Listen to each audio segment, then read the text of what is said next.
ఈరోజు భారత స్వాతంత్ర సమర యోధుడు, భారత మాజీ ప్రధాని స్వర్గీయ పివి నరసింహారావు గారి 20వ వర్ధంతి. స్వర్గీయ పివి నరసింహారావు గారు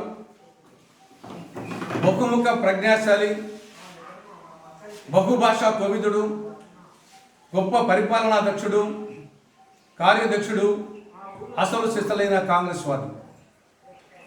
6 సంవత్సరాల పాటు భారత జాతీయ కాంగ్రెస్ జాతీయ అధ్యక్షుడిగా దేశవ్యాప్తంగా కాంగ్రెస్ పార్టీ పటిష్టత కోసం, అభివృద్ధి కోసం కృషి చేసిన అసలు సిసలు కాంగ్రెస్ వాది. ఆంధ్రప్రదేశ్ ముఖ్యమంత్రిగా భూ సంస్కరణలు అమలు చేసినటువంటి గొప్ప సంఘ సంస్కర్త స్వర్గీయ పివి నరసింహారావు గారు.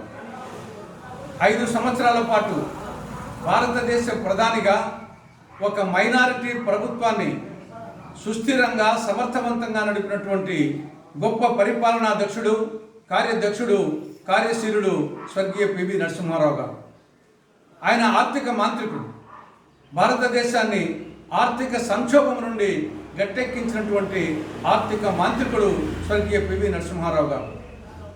ఆయన జీవిత చరిత్ర ప్రతి కాంగ్రెస్ కార్యకర్తకు, ప్రతి కాంగ్రెస్ నాయకునికి, ప్రతి తెలుగువాడికి, ప్రతి భారతీయునికి ఆదర్శం, అనుసరణీయం, స్ఫూర్తిదాయకం, మార్గదర్శకం.